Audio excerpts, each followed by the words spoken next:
안녕하세요. 저는 제 인생에서 다시는 없을 소중한 인연을 한 명도 아니고 여러 명이나 만나게 된 40대 남자입니다. 지금도 그때 일만 생각하면 꿈만 같아서 너무나도 가슴이 벅차올라요. 저 혼자만 알고 있긴 아까운 일이라 이렇게 사연을 보내봅니다. 그럼 제 이야기를 한번 시작해 볼게요. 전 어릴 때부터 어머니와 둘만 살았어요. 저희 어머니는 파출부일을 하면서 절 키우셨는데 주인 아주머니가 내어준 반지하 방에서 근근히 살았습니다. 저희 어머니는 저한테 돌아가신 아버지에 대한 얘기를 많이 해주셨어요. 저희 아버지는 어머니가 절 낳은 지 얼마 안 됐을 때 공장에서 일하다가 사고로 돌아가셨다고 하시더군요. 영호야, 네 아빠가 너 태어나기 전부터 널 얼마나 예뻐했는 줄 아니? 엄마가 널 임신했을 때 네 아빠가 퇴근하자마자 엄마 배를 어루만지면서 항상 너한테 좋은 말만 해주셨단다. 네 아빤 가난해도 마음 씀씀이만큼은 누구보다도 좋은 사람이었어. 저희 어머니는 가끔씩 밤에 혼자 울곤 하셨는데 아무래도 아버지가 너무 보고 싶어서 그러시는 것 같았어요. 그러던 중 제가 8살 때 정말 깜짝 놀랄 만한 걸 보고 말았습니다. 어머니가 일을 나가셔서 집에서 혼자 놀고 있었는데 옷장 구석에 숨겨져 있던 앨범 하나를 발견한 거예요. 그런데 세상에 거기엔 똑같이 생긴 갓난아이 2명이 찍혀 있었어요. 분명히 그 모습은 어머니가 보여주셨던 제 어릴 때 모습과 똑같았는데 왜 사람이 2명인 건지 이해가 되지 않았죠. 그날 퇴근하고 집에 오신 어머니한테 물어보니까 그제서야 제가 몰랐던 얘기를 해주시더라고요. 영호야, 사실 너한테 쌍둥이 남동생이 1명 있었단다. 네 아빠가 그렇게 떠나신 이후에 엄마 혼자서 자식 둘을 도저히 키울 수가 없어서 네 동생을 입양 보내고 말았어. 이 사진 속에 있는 이 아이가 바로 네 동생 영준이란다. 전 저한테 동생이 있다는 걸 그날 처음 알았습니다. 그 전엔 어머니가 한 번도 동생 얘기를 하신 적이 없었거든요. 저희 어머니는 동생을 입양 보낼 때 평생 흘릴 눈물을 다 흘리셨다고 해요. 내 아들 영준아, 가난한 이 엄마한테서 태어나게 해서 정말 미안하다. 앞으로 부잣집에 가서 좋은 부모님 만나 배불리 밥 먹고 잘 살도록 해라. 다행히 제 동생은 부잣집으로 입양을 갔다고 하더군요. 저희 어머니는 그날 이후 제 동생을 가슴에 묻고선 잊고 살았다고 하셨습니다. 계속해서 입양 간 제 남동생을 생각하면 하나 남은 저조차도 제대로 키우지 못할 것 같아 마음을 독하게 먹으셨대요. 하지만 전 어머니가 제 동생을 잊지 못하셨다는 걸 알고 있었습니다. 가끔씩 어머니가 밤에 우셨던 이유가 저희 아버지뿐만 아니라 동생이 보고 싶어서 그러셨다는 걸 이젠 알게 되었거든요. 그래도 저희 어머니는 절 위해서 최대한 힘든 걸 티내지 않으시고 열심히 파출부 일을 하셨어요. 하지만 반지하 방에서 살다 보니 환경이 너무 열악해서 힘들 때도 많았습니다. 비만 오면 창문에서 물이 새는 바람에 이불이 축축하게 젖고 저희 어머니는 당황해서 발만 동동 구르셨어요. 아이고, 이걸 어째. 창문 틈을 막는다고 막았는데도 왜 자꾸 물이 새냔 말이야. 영호야, 얼른 부엌에 가서 바가지 좀 가져오렴. 그리고 감기 걸릴 수도 있으니까 젖은 옷 벗고 얼른 새 옷으로 갈아입어. 게다가 반지하 방이라 그런지 환기가 잘 안 되고 습해서 집안엔 곰팡이가 가득했습니다. 감기에 걸린 것도 아닌데 기침이 자주 나오고 항상 공기가 탁한 느낌이 들었어요. 게다가 벌레도 어찌나 많이 나왔는지 모릅니다. 하루는 자다가 뭔가 다리를 간지럽히는 느낌이 들어 깼는데 자리에서 벌떡 일어났더니 시커먼 게 제 다리에서 뚝 떨어지더라고요. 으아! 바퀴벌레잖아! 으아! 지금이야 나이를 먹어 벌레를 그렇게 무서워하진 않지만 어릴 땐 그게 얼마나 무서웠는지 모릅니다. 그런데 그런 환경 속에서도 저희 어머니는 절 위해 정말 열심히 일하셨어요. 저희 어머니는 주무시다가도 위층에 사는 주인 아주머니가 저희 집 현관을 두드리면 헐레벌떡 일어나시곤 했어요. 아줌마, 잠깐 좀 일어나 봐요. 내일 우리 집에 시댁 식구들이 온다고 하는데 급하게 음식 준비 좀 해야 할 것 같아서요. 내가 음식 뭐 해야 되는지 알려줄 테니까 얼른 일어나서 좀 해봐요. 아이고, 사모님, 제가 옷만 갈아입고 금방 올라갈게요. 조금만 기다려주세요. 저는 주인 아주머니가 저희 어머니를 시도 때도 없이 부려먹는 것 같아서 불만이 많았어요. 그런데 어머니는 오히려 지금의 상황이 너무 감사하다고 하시더라고요. 영호야, 우리가 이런 집에서라도 살 수 있는 건 다 저 주인 아주머니 덕분이야. 엄마가 주인 아주머니 댁에서 일하면서 월급도 받고 이렇게 살 수 있는 집도 마련해 주셨으니 얼마나 감사하니. 그러니까 주인 아주머니가 조금 무리한 부탁을 하셔도 최대한 들어드릴 수 있으면 들어드려야지. 저희 어머니가 그렇게 힘든 일도 다 견디셨던 건 아마 저만큼은 잘 키우고 싶어서 그러셨을 거예요. 저는 나중에 커서 꼭 저희 어머니한테 제가 받은 것의 몇 배로 효도해야겠다고 생각했습니다. 그러다가 시간이 흘러 제가 고등학교를 졸업하자 저희 어머니는 파출부일을 그만두게 되셨어요. 그리고 그동안 모은 돈으로 절 대학에 보내주시고 테이블이 5개 있는 작은 추어탕집을 열게 되셨습니다. 그 후 저도 가끔씩 어머니 식당에 가서 일을 도와드리곤 했어요. 손님, 추어탕 나왔습니다. 맛있게 드세요. 아이고, 맛있겠다. 그나저나 직원인 줄 알았더니 사장님 아들인가 보구만. 눈매랑 인매가 사장님이랑 쏙 빼닮았네. 우리 아들은 내가 뭐 하나만 도와달라고 해도 맨날 콧방귀만 끼던데 여기 사장님은 아들을 참 잘 키워서 부러워 죽겠네. 아주 부러워 죽겠어. 그런데 시간이 흘러 저는 대학을 졸업해 평범한 직장에 취업을 하게 되었어요. 그러다가 30대 중반엔 당시 만나던 여자친구와 결혼도 약속하게 되었습니다. 여자친구는 제 대학 후배였는데 오랜만에 연락이 닿아 만났다가 연인 사이로 발전하게 된 거였어요. 여자친구네 집안은 아버지가 사업을 하셔서 잘 사는 편이었는데 처음엔 집안 차이가 많이 나는 것 같아 부담스럽더라고요.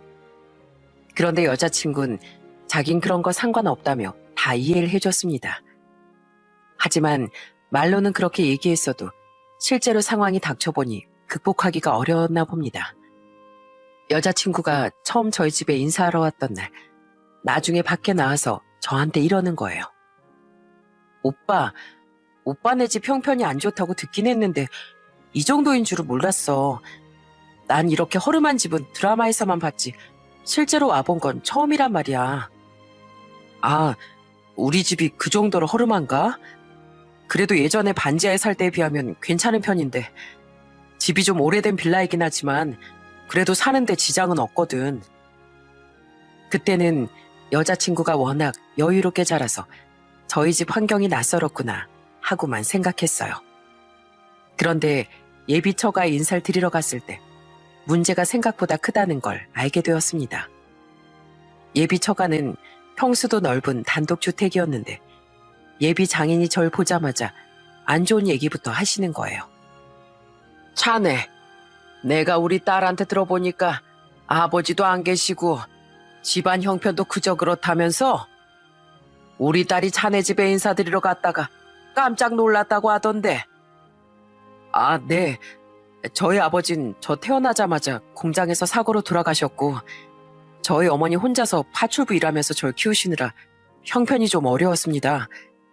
그래도 지금은 어머니께서 추어탕집도 하고 계시고 저도 성실하게 직장 다니고 있으니 너무 걱정 안 하셔도 됩니다. 걱정을 안 하긴 어떻게 하네. 자식도 자네 혼자라면서 자네 어머니가 나중에 아프시기라도 하면 어떡할 건가? 그럼 우리 딸한테 모시고 살라고 할 거 아닌가? 자네 직업이 좋은 것도 아니고. 평범한 월급쟁이밖에 안 되는데 내가 뭘 믿고 자네한테 우리 딸을 보내겠냐고. 예비 장인은 끝까지 이 결혼 못 시키겠다고 하면서 저보고 나가라고 하더군요. 그래서 저는 어쩔 수 없이 그 집을 나올 수밖에 없었어요. 그래도 여자친구만은 제 편을 들어줄 줄 알았는데 그날부터 갑자기 연락 두절이 되어버린 겁니다. 그러더니 3일 만에 연락이 와선 저한테 이러더라고요. 오빠, 우리 그냥 이 결혼 없던 걸로 하자. 내가 생각해보니까 아무래도 안 될 것 같아. 솔직히 말해서 객관적으로 봤을 때 우리 둘이 그렇게 어울리지 않잖아. 그리고 어머님도 좀 그래. 자식이 여럿 있는 것도 아니고 하나밖에 없는데 여태까지 뭘 하셨길래 집안 형편이 그것밖에 안 되는 거야? 알고 보면 어머님이 너무 능력도 없고 돈을 이상한 데 막 쓰신 거 아니야? 저는 그 얘기를 듣고 너무 기가 막히더군요. 세상에 집안 수준이 차이 나는 건 저도 충분히 알고 있었지만 여자친구까지 저한테 그런 얘기를 할 줄은 몰랐거든요. 뭐라고? 너 지금 말 다 했어? 넌 사업하신 아버지 덕에 하고 싶은 거 다 하면서 부족함 없이 자라서 모르나 본데 우리 어머니 날 키우기 위해 남들보다 몇 배로 고생하신 분이야. 절대로 돈 한 푼 허투루 쓰지 않으시고 아무리 힘든 일 있어도 나 하나만을 위해서 다 이겨내신 분이라고. 그런데 네가 어떻게 우리 어머니한테 그런 식으로 얘기해? 너 원래 이런 애였니? 그래, 나도 몰랐는데 나 원래 이런 사람이었나 봐. 난 오빠가 형편이 안 좋다고 해도 그 정도일 줄은 몰랐지. 내가 아무리 오빠를 좋아해도 아닌 건 아닌 거잖아. 그러니까 그냥 우리 결혼은 없던 걸로 하자. 그래, 그러자. 나도 지금 보니 너라는 인간을 잘못 본 것 같다. 난 네가 집안 형편과는 상관없이 나라는 사람 자체를 좋아해 주는 줄 알았는데 지금 보니 그게 아니었어. 그러니까 여기서 우리 끝내자. 나도 너랑 더 이상 엮이고 싶지 않아. 그렇게 저는 결혼을 약속했던 여자친구와 한순간에 파혼을 하고 말았습니다. 하지만 저희 어머니가 속상해하실까봐 파혼 이유를 솔직하게 얘기하지 못했어요. 그냥 성격이 안 맞아서 헤어졌다고만 말씀드렸죠. 어머니는 안타까워하시면서도 더 좋은 여자 만날 수 있을 거라며 절 다독여 주시더군요. 그렇게 한 번의 파혼을 겪고 저는 다시 직장 생활을 열심히 하면서 살았습니다. 그러다가 제가 30대 중반대쯤엔 제가 모은 돈이랑 어머니가 장사해서 번 돈으로 작은 아파트로 이사를 가게 되었어요. 이사 가는 날 이삿짐 센터 직원분들이 짐을 날라주시는데 어머니가 어떤 박스 하나만큼은 품 안에 꼭 안고 직접 옮기시더군요. 저는 그 안에 아버지의 사진과 제 동생의 사진이 들어있다는 걸 알고 있었습니다. 어머니는 시간이 많이 흐른 지금까지도 아버지와 동생을 그리워하고 계셨거든요. 그렇게 허름한 빌라를 벗어나 처음으로 어머니와 아파트에 살게 되었어요. 그 이후엔 시간 날 때마다 어머니 모시고 여기저기 놀러 다니기도 했습니다. 저희 어머니가 먼 곳은 부담스럽다고 하셔서 한 번은 가까운 남이섬에 간 적이 있었어요.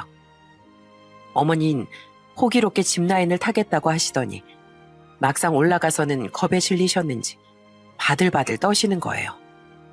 아이고, 이거 생각보다 무섭게 생겼네. 얘 영호야, 이거 타다가 사고 나고 뭐 그러는 거 아니겠지? 아유, 그렇게 무서우시면 지금이라도 내려갈까요?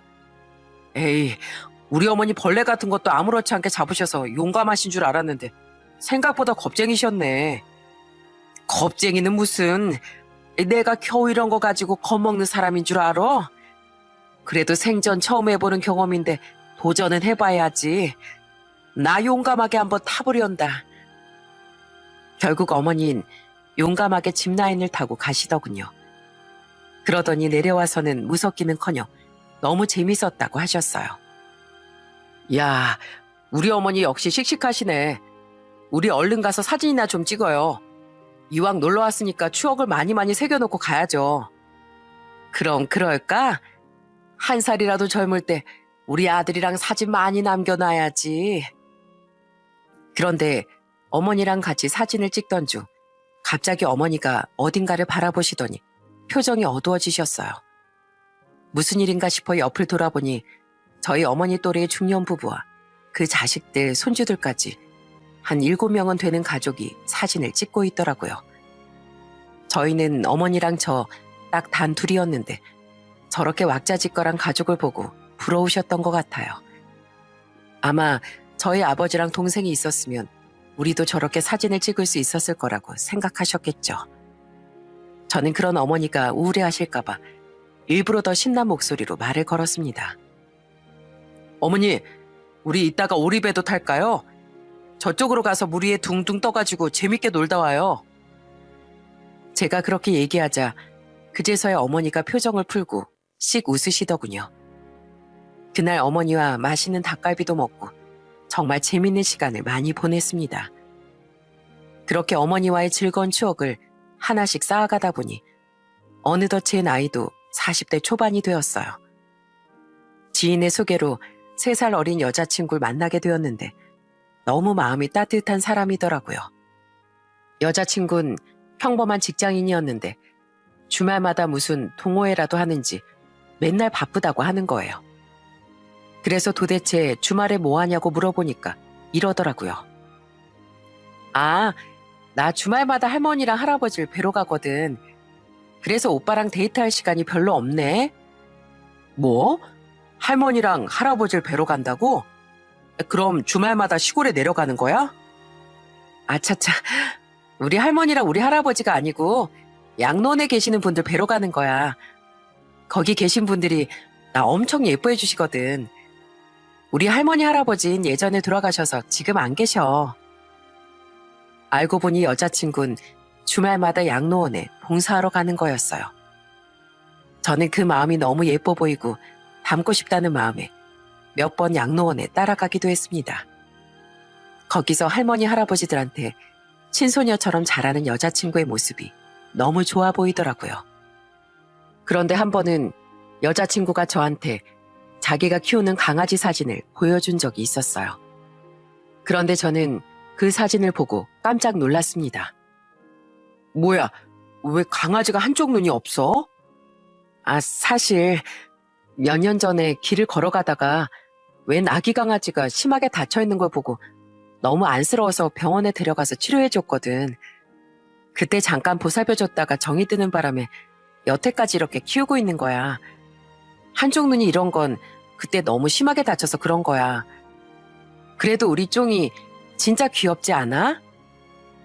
저는 그 모습을 보고 제 여자친구가 정말 편견 없는 좋은 사람이구나 하고 생각했습니다. 그러다 보니 저도 여자친구한테 정말 잘해주고 싶더라고요. 그런데 한 번은 여자친구가 자기 차로 드라이브를 시켜주겠다는 거예요. 평소엔 제 차로 다녔는데 꼭 자기가 운전해서 드라이브를 하고 싶다길래 옆에 탔습니다. 그런데 한참 드라이브를 하던 중 정속도로 제대로 가고 있는데 자꾸 뒷차가 빵빵거리는 거예요. 아휴, 저 차는 왜 저렇게 나한테 따라붙는 거야? 누가 보면 나한테 똥침하는 줄 알겠네. 냅둬. 원래 운전하다 보면 성격 이상한 사람 많잖아. 자기가 빨리 가고 싶으면 알아서 옆 차선으로 추월해서 가겠지 뭐. 하지만 그 차는 일부러 그러는 건지 자꾸만 빵빵거리고 뒤를 박을 듯이 쫓아오더군요. 결국엔 여자친구가 먼저 옆 차선으로 피해버렸어요. 그랬더니 그 사람이 굳이 옆에 따라붙어선 창문을 내리고 욕을 하기 시작하는 거예요. 아, 진짜. 옆에 내가 집에서 살림이나 하지. 무슨 운전을 하고 난리야? 내가 진짜 답답해 죽는 줄 알았네. 그리고 차도 무슨 조그만 똥차 타는 주제에 무슨 자신감으로 도로에 끌고 나오냐고. 집 앞에 마트에나 끌고 갈 것이지. 저는 순간 너무 화가 나더라고요. 그래서 그 남자한테 당장 차를 세우라고 했습니다. 그리고선 차에서 내려 남자한테 따졌어요. 이보세요. 지금 여자 운전자라고 무시하는 겁니까? 교통법도 다 지켜가면서 정속으로 운전하고 있었는데 그쪽이 뭔데 시비를 걸고 난리예요? 참나, 답답하니까 그렇죠. 답답하니까. 가뜩이나 양옆에 대형 트럭이 딱 막고 있어서 추월도 못하고 있었는데 이 여자가 눈치 없이 천천히 가니까 그런 거 아닙니까? 저기요, 눈치 없이 천천히 간 게 아니라 정해진 속도대로 간 겁니다. 정속으로 가는 사람한테 그렇게 욕할 정도로 급하면 차라리 어제 나오지 그랬어요. 사람이 그렇게 빨리빨리만 외치다가 저 세상도 빨리 가고 싶어요? 당장 이 사람한테 사과하세요. 사과 안 하면 경찰 부를 테니까 당장 사과하시라고요. 진짜 그냥 한 소리 한 거 가지고 별 난리네. 알았어요. 사과하면 되잖아요. 저기요, 아까 화내고 짜증내서 미안합니다. 내가 성격이 좀 급해서 그랬어요. 결국 여자친구가 이만하면 됐다고 해서 그 남자는 다시 보냈습니다. 여자친구는 그날 저한테 엄청 고마워하더라고요. 오빠, 나 운전하면서 이런 경우 종종 있었는데 평소에는 무서워서 그냥 내가 피했었거든. 그런데 이렇게 나 대신 싸워줘서 정말 고마워. 오빠랑 같이 있으니까 되게 마음이 든든하네. 평소에도 혼자 운전할 때 이런 일을 종종 겪을 여자친구를 생각하니까 제가 다 속상하더라고요. 세상엔 자신보다 좀 약해 보이는 사람한테 함부로 하는 인간들이 많다는 걸 그때 제대로 깨닫게 됐어요. 저는 이런 상황이 있을 때마다 여자친구를 꼭 지켜주고 싶다는 생각이 들었습니다. 그렇게 1년 정도 만나다가 여자친구와 결혼을 약속하게 되었어요. 저희 어머니한테 먼저 인사를 드리고 예비 처가에도 인사를 드리러 가게 되었습니다. 예비 처가는 서울에서 3시간 정도 걸리는 시골이었는데 내려가니까 시골 풍경이 너무 좋더라고요. 이야, 여기 오니까 공기도 너무 좋고 저절로 마음이 따뜻해지는 것 같네. 높은 건물이랑 차들로 가득한 서울이랑은 완전히 다른 느낌이야. 그치? 난 어릴 때부터 시골에 살아서 그런지 도시보다 시골이 더 좋더라고. 나 어릴 때 우리 오빠랑 남동생이랑 이 시골길에서 막 뛰어다니고 그랬거든. 여기서 잠자리도 잡고 개구리도 잡고 그랬는데 얼마나 재밌었는지 몰라. 그렇게 여자친구와 대화를 하며 시골길을 따라 천천히 운전하던 도중이었어요. 어느 돼지 축사 옆을 지나가는데 갑자기 밖에서 시끄러운 소리가 들리더라고요. 보니까 어떤 나이든 아저씨 한 분이 제 또래로 보이는 젊은 남자한테 심하게 호통을 치고 있는 거예요. 야, 너네가 일 똑바로 하라고 했어? 안 했어? 일도 제대로 안 하는 게 어디서 밥 타령이야? 너 아주 몇 날 며칠 굶어보고 싶어? 기껏 먹여주고 재워주고 했더니만 이제 내 말은 귓등으로도 안 듣겠다 이거야? 그리고 너 내가 1분이라도 늦게 일어나면 가만 안 둔다고 했지? 너 오늘 5분 늦게 일어났으니까 점심은 굶을 생각해. 알았어? 아저씨가 말을 심하게 하는데도 그 남잔 두 손을 앞으로 모으고 고개만 푹 숙인 채 아무 말도 안 하더군요. 모르는 사람인 제가 보기에도 좀 심하다는 생각이 들었습니다. 그런데 그때 저처럼 그 장면을 지켜보고 있던 여자친구가 갑자기 깜짝 놀란 목소리로 이러는 거예요. 오빠, 저 사람 얼굴 좀 봐봐. 오빠랑 너무 비슷하게 생기지 않았어? 어쩜 저렇게 얼굴이 똑같을 수가 있지? 저는 그 말을 듣고 남자의 얼굴을 자세히 봤습니다. 그리고 순간 온몸에 소름이 돋고 말았어요. 세상에 저랑 머리 스타일이나 옷 입은 건 전혀 달랐지만 얼굴 하나만큼은 거울 보듯 똑같이 생긴 거예요. 저는 순간 저도 모르게 차를 세우고 말았습니다. 세정아, 나 잠깐 내려서 무슨 일인지 한번 봐야 될 것 같아. 잠깐만 여기서 기다리고 있을래? 오빠, 내려서 뭐 하려고 그래? 괜히 모르는 사람 일에 참견했다가 해코지 당하면 어떡하려고. 그건 나도 아는데 오늘따라 느낌이 너무 이상해서 그래. 나 너무 궁금해서 그냥은 못 가겠으니까 잠깐만 기다려봐. 저는 그렇게 내려서 그 둘을 가만히 지켜봤습니다. 그런데 그 아저씨는 계속해서 그 젊은 남자한테 막말을 퍼부어대는 거예요. 내용을 들어보니 그 아저씨가 돼지 축사 주인이고 젊은 남자는 거기서 일하는 사람인 것 같았어요. 그런데 그 아저씨가 제가 계속 쳐다보고 있다는 걸 인식했는지 갑자기 저한테 시비를 걸더군요. 뭐야? 당신은 뭔데 계속 쳐다보는 거야? 우리 동네에서 처음 보는 사람 같은데 남의 일에 신경 쓰지 말고 갈 길이나 가쇼. 아, 저 오늘 여기 처음 온 건 맞는데요. 시골 풍경이 너무 좋아서 지금 잠깐 구경하고 있는 중입니다. 실례가 됐다면 죄송합니다. 참나? 시골 풍경이 아무리 좋아도 그렇지. 무슨 돼지 축사 냄새 나는 옆에서 구경을 하고 앉아있나? 괜히 신경 쓰니까 저리 가서 구경해요. 그런데 그때였어요. 아저씨한테 혼나고 있던 그 남자가 고개를 스르륵 들더니 저를 쳐다보더군요. 그리고 저와 눈이 정면으로 마주쳤습니다. 그 순간 그 남자가 깜짝 놀랐는지 눈을 동그랗게 뜨고 어? 하면서 저를 손가락으로 가리키더군요. 그러자 옆에 있던 축사주인 아저씨도 그 남자와 저의 얼굴을 번갈아 보더니 당황한 목소리로 이러시더군요. 뭐야? 이제 보니 얼굴이 똑같이 생겼잖아? 저는 그 순간 저와 그 남자가 우연히 얼굴이 닮은 게 아니라는 걸 직감하고 말았습니다. 말로는 설명할 수 없는 끈끈한 무언가가 느껴졌거든요. 저는 떨리는 마음으로 천천히 그 남자한테 다가가 말을 걸어봤어요. 저기 혹시 이름이 어떻게 되시나요? 그러자 그 남자는 어눌한 말투로 이렇게 얘기하더군요. 김영준입니다.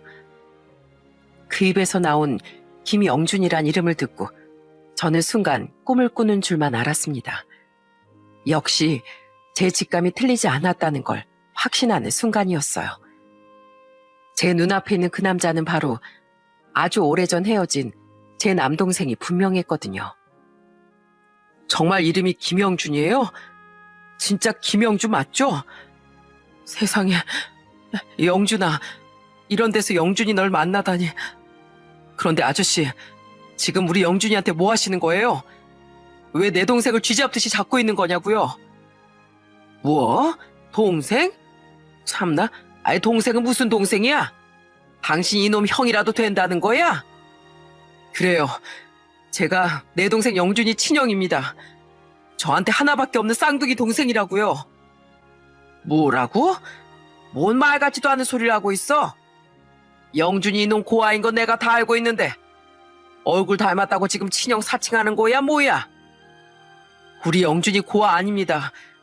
멀쩡히 친형인 저도 있고 저희 어머니도 아직 건강하게 살아 계세요. 그나저나 요즘 세상이 어떤 세상인데 일하는 사람한테 이런 식으로 막무가내로 대합니까? 제 동생 이런 꼴 당하는 거 못 참습니다. 영준아, 가자. 내가 가서 자세히 설명해 줄게. 저런 아저씨 밑에서 고생하지 말고 이 형 따라서 가자고. 저는 당황해하는 남동생을 끌고 차에 태우려고 했습니다. 그러자 제 이 모든 상황을 보고 있던 여자친구가 예비 장인 어른한테 전화해 얼른 와달라고 했나 보더군요. 저보고 잠깐 기다려보라고 하길래 기다리고 있었는데 예비 장인어른께서 오토바이를 타고 달려오셨습니다. 아니, 도대체 이게 무슨 일이야? 최 씨, 우리 예비 사이랑 여기서 뭐하고 있는 거요? 아니, 이장님, 다름이 아니라 이 사람이 글쎄 우리 축사에서 일하는 직원을 마음대로 데려가려고 하잖아요. 뭐라고? 자네, 도대체 왜 그랬는가? 우리 최신의 직원하고 아는 사이인가? 예비 장인어른이 그렇게 물어보시자 저도 모르게 눈물이 나더군요. 40여 년 만에 만나게 된 제 남동생이 이런 대우를 받고 있었던 걸 보니까 너무 서럽고 가슴이 아팠거든요. 그런데 제가 울고 있으니까 예비 장인어른이 당황해 하시더군요. 자네, 갑자기 왜 우나? 도대체 무슨 일이 있는 거야? 아버님, 초면에 이런 모습 보여드려서 죄송합니다. 사실 여기 있는 이 사람, 제가 갓난아기 때 헤어진 제 유일한 쌍둥이 동생입니다. 잃어버린 제 남동생을 여기에서 이렇게 만날 줄은 몰랐습니다. 뭐야? 갓난아기 때 헤어진 쌍둥이 동생? 예비 장인어른은 깜짝 놀라 제 얼굴과 제 동생의 얼굴을 번갈아 쳐다보시더군요. 그러더니 제 말이 사실이라는 걸 알아채셨는지 갑자기 축사주인 아저씨한테 화를 내기 시작하셨어요. 최 씨, 지금까지 우리 사돈 총각한테 그렇게 함부로 했던 건가? 내가 평소에도 자네 일하는 사람 제발 괴롭히지 말라고 몇 번이나 얘기했었지. 그런데 또 그 짓을 하고 있었어? 자네 내가 경찰에 신고 한번 해줄까? 아니, 이장님, 왜 이러십니까? 일꾼한테 일 좀 시킬 수 있는 거지. 제가 뭘 그렇게 잘못했다고 그러세요? 그냥 일 시킨 게 아니잖아. 여태까지 사람 취급도 안 하고 종 부리듯이 부린 거 내가 모를 줄 알아? 내가 지나가면서 자네가 심하게 하는 거 한두 번 본 게 아니야. 그런데 다른 사람도 아니고 감히 내 사돈 총각한테 그런 짓을 해? 이장님, 저는요, 영준이가 이장님 사돈 총각인지 몰랐습니다. 이장님도 지금에서 아신 것 같은데, 이장님도 몰랐던 걸 제가 어떻게 알겠습니까? 됐고, 나 이거 그냥 못 넘어가니까 그런 줄 알게. 세정아, 우리 애비 사이랑 사돈 총각 데리고 얼른 우리 집으로 가자꾸나. 가서 따뜻하게 밥이라도 먹여야지 안 되겠다. 그렇게 저는 남동생을 데리고 예비 처가에 가게 되었어요. 전화로 미리 사정을 들으신 예비 장모님께서도 깜짝 놀라시며 따뜻하게 맞이해 주시더군요. 아이고, 오늘 같은 날 어째 이런 일이. 내가 밥 많이 해놨으니까 얼른 와서 든든하게 먹어요. 어머님, 죄송합니다. 오늘 인사드리는 자리였는데 이렇게 민폐만 끼치게 되네요. 민폐는 무슨, 40여 년 만에 헤어진 동생을 만났다는데 이보다 좋은 일이 없지. 우린 괜찮으니까 밥 먹고 둘이 편하게 얘기 좀 나눠봐요. 예비 장인 장모님이 배려해 주신 덕분에 저는 식사를 마치고 남동생과 대화를 나눌 수 있었어요. 그런데 제 남동생은 딱 봐도 말투도 어눌하고 남의 눈치를 많이 보는 게 정상은 아닌 것 같았죠. 저는 그런 남동생의 손을 꼭 잡고 다정한 말투로 이렇게 얘기했습니다. 영준아, 나 네 형이야. 아깐 많이 놀랐지? 나도 오늘 널 보고 얼마나 가슴이 철렁했는지 몰라. 내가 우리 어머니한테도 연락드렸으니까 이따가 너 보러 오실 거야. 제가 그렇게 말하자 남동생이 그제야 천천히 입을 열기 시작하더군요. 남동생은 말투가 좀 어눌하긴 했지만 그래도 무슨 말을 하는 건지는 다 알아들을 수 있었어요. 정말요? 우리 어머니가 오신다고요? 저한테도 어머니가 계신 거예요? 그럼 우리 어머니가 한평생 널 얼마나 보고 싶어 하셨는데. 그런데 우리 어머니가 너 부잣집에 입양 갔다고 했는데 어쩌다가 여기에서 일하고 있었던 거야? 너희 양부모님은 어디 계시고? 그 후 남동생의 입에서 나온 말은 정말 충격적이었습니다.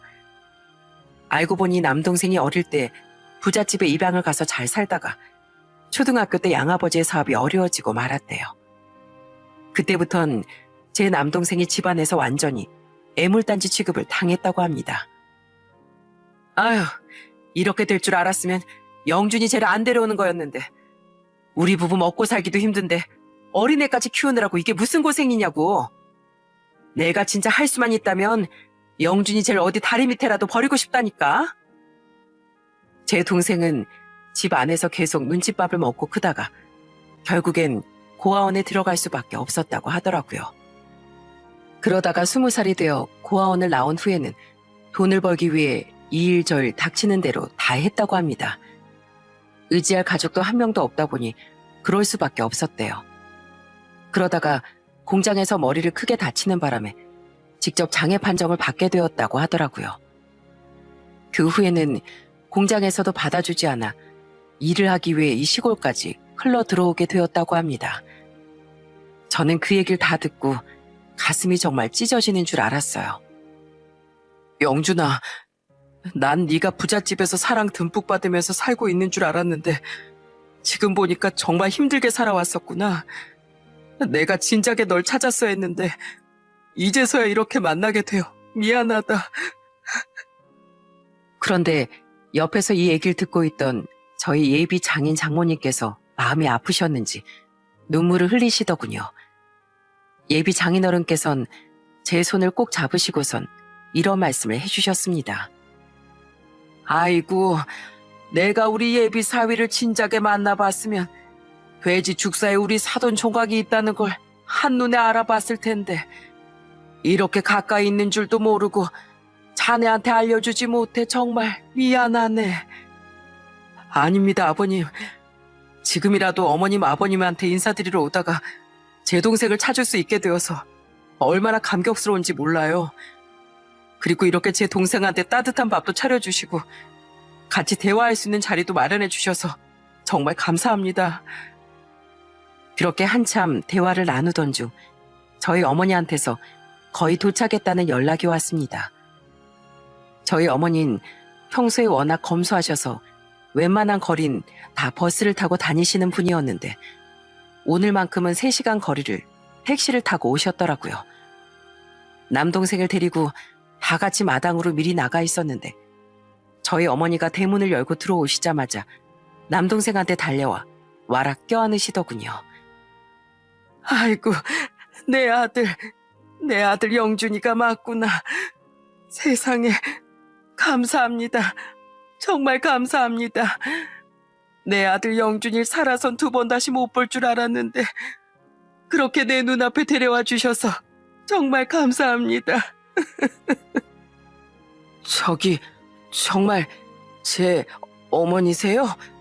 저 낳아주신 어머니가 맞는 거예요? 그래, 내가 네 애미다. 이렇게 만나보니 누가 봐도 내 아들이 확실하구나. 내가 널 낳았을 때 봤던 그 이목구비가 아직도 그대로 있어. 어머니, 저 여태까지 절 낳아주신 친어머니가 안 계신 줄 알았어요. 당연히 돌아가신 줄 알고 찾지도 않았는데 이렇게 만나게 될 줄은 몰랐다고요. 미안하다. 내가 정말 미안해.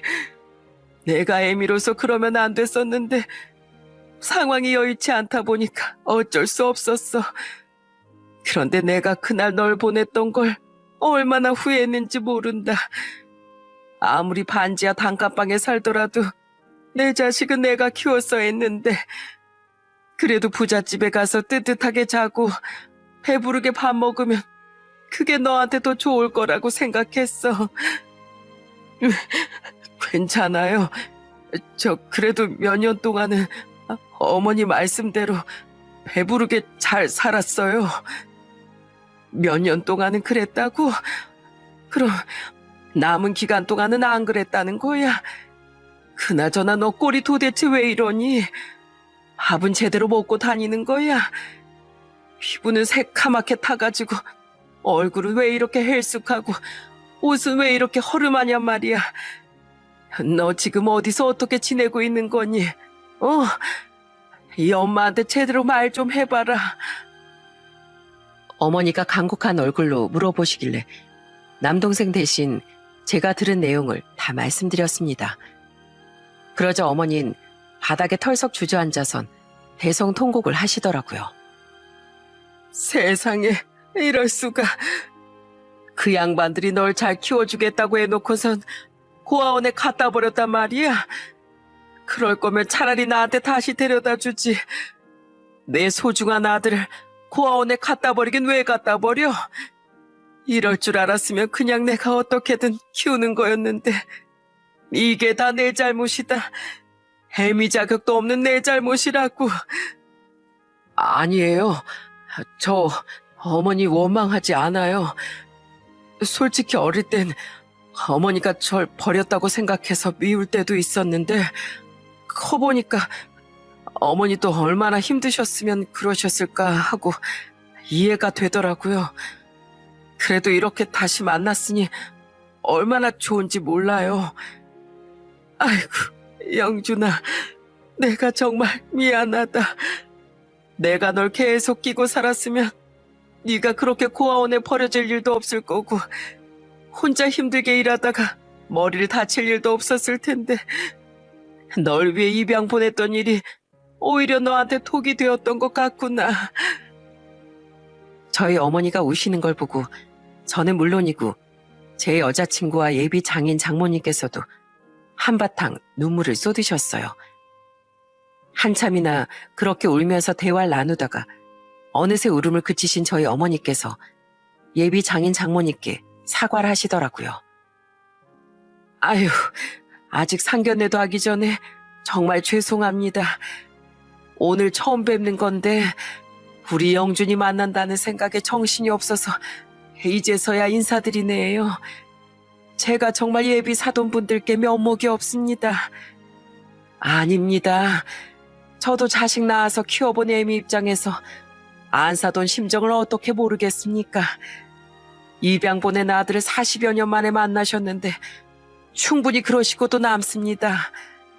그나저나 우리 딸한테 예비 사이가 정말 잘해준다고 들었습니다.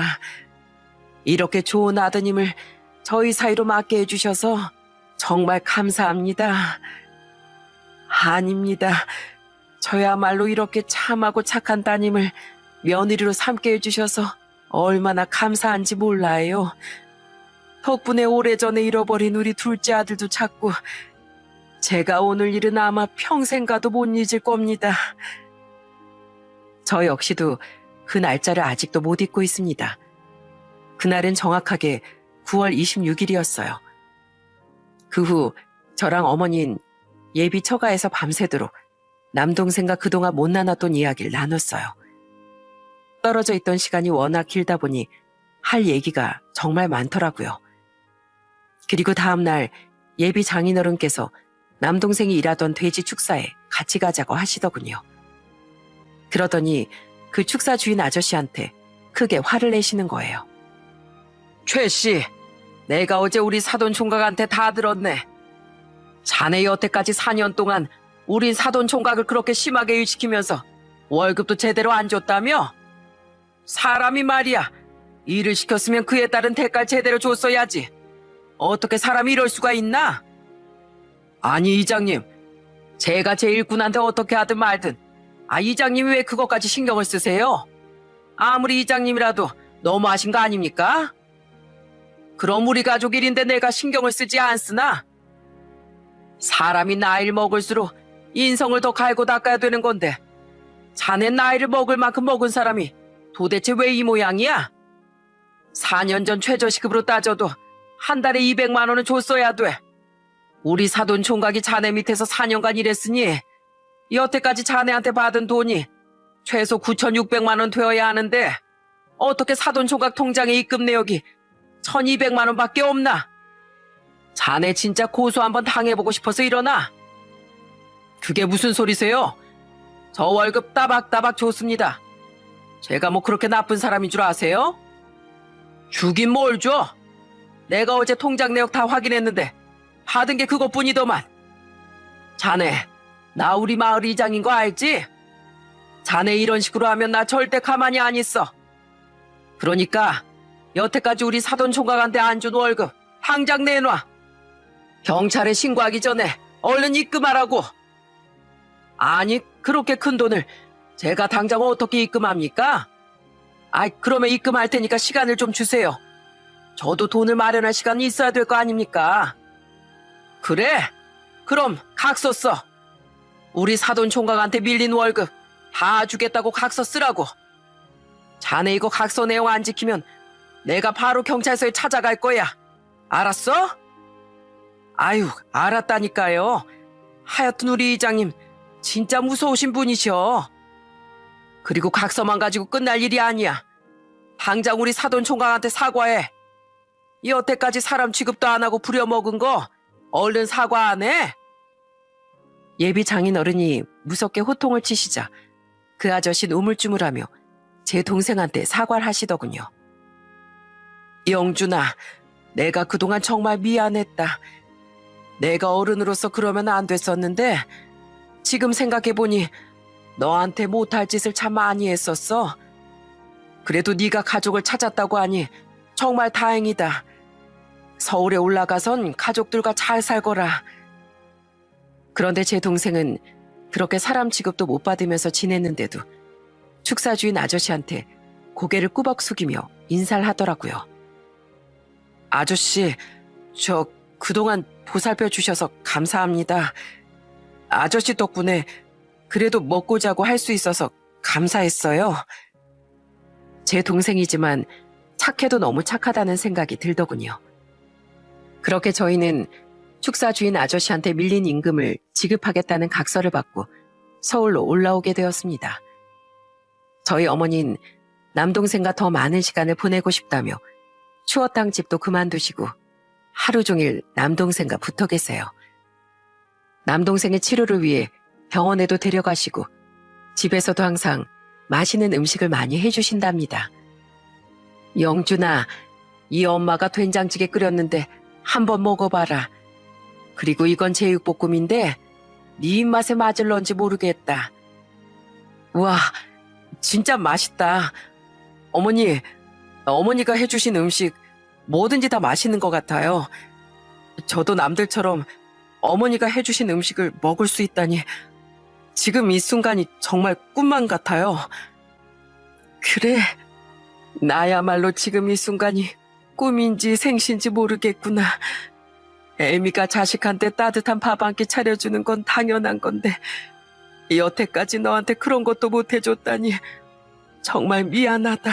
미안해. 왜 자꾸 미안하다고 하세요? 지금이라도 해주시면 된 거죠. 그래도 평생 어머니가 해주신 음식 못 먹을 줄 알았는데 이렇게 매일 먹고 있잖아요. 그래, 그렇게 얘기해주니 정말 고맙구나.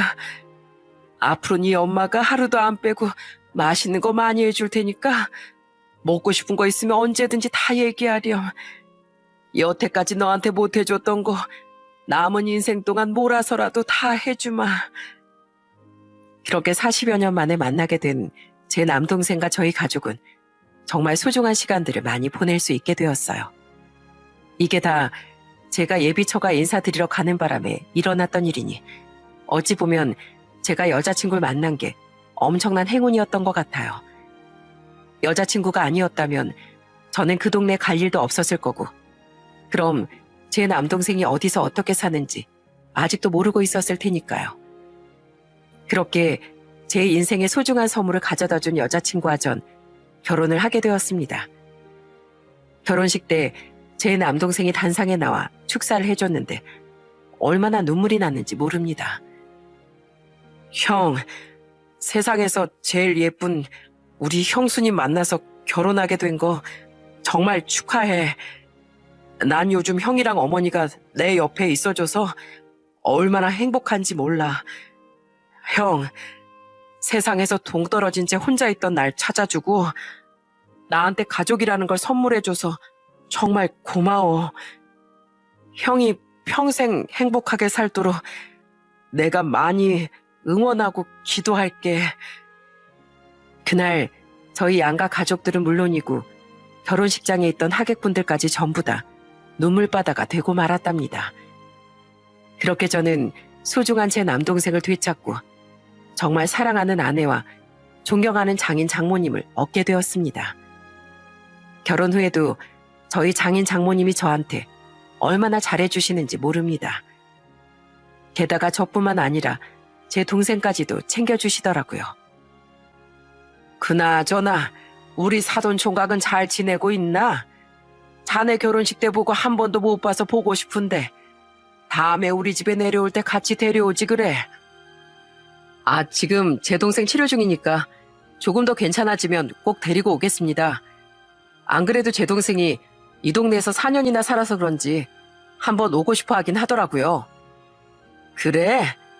여기서 안 좋은 일을 겪었는데도 오고 싶어 하는 걸 보니까 사돈 총각이 마음씨가 참 넓긴 넓네. 그럼 올라갈 때 내가 포도라도 한 박스 줄 테니까 가져가서 사돈 총각이랑 나눠 먹게. 아니, 지난번에 자네 결혼식 피로연에서 보니까 사돈 총각이 과일을 그렇게 잘 먹더라고. 지금 제 동생은 열심히 병원도 다니고 돼지 축사에서 못 받은 임금도 받고 있는 중이랍니다. 저희 장인어른께서 한바탕 해주신 덕분에 축사 주인 아저씨가 매달 꼬박꼬박 돈을 입금해 주시더라고요. 아마 저희 장인어른이 마을 이장이 아니라 병들고 힘없는 노인분이었으면 아마 그 돈을 그렇게 순순히 주진 않으셨을 거예요. 덕분에 제 동생이 열심히 일했던 대가도 받을 수 있게 되어 얼마나 감사한지 모른답니다. 아무래도 전 처가복 하나만큼은 정말 제대로 타고났나 봐요. 저는 이번에 이런 놀라운 일을 겪으면서 하나 깨달은 게 있습니다. 제 동생을 보니 아무리 건강했던 사람도 누구나 사고를 입어 장애를 얻을 수 있고 곁에 있던 가족이 한순간에 없어지게 될 수도 있다는 걸 느꼈어요. 옛말에 사람 일은 한치 앞을 모른다고 하잖아요. 그러니 다른 사람이 장애가 있든 말든 혹은 가족이 있든 말든 그 사람 자체를 존중하는 자세가 필요한 것 같습니다. 지금은 약하고 보잘것없어 보이는 사람도 결국 누군가의 가족이니까요. 여러분, 그럼 저는 이만 제 이야기를 마치도록 하겠습니다. 이 사연을 쓰면서도 그때 일이 떠올라 저도 모르게 눈물이 흘렀는데 아마 평생 동안 이 감동스러운 마음이 없어지지 않을 것 같네요. 여러분들께서도 제 이야기를 들으면서 저와 같은 마음을 느끼셨으면 좋겠어요. 그럼 모두들 사랑하는 가족과 행복한 시간 보내시길 바랍니다.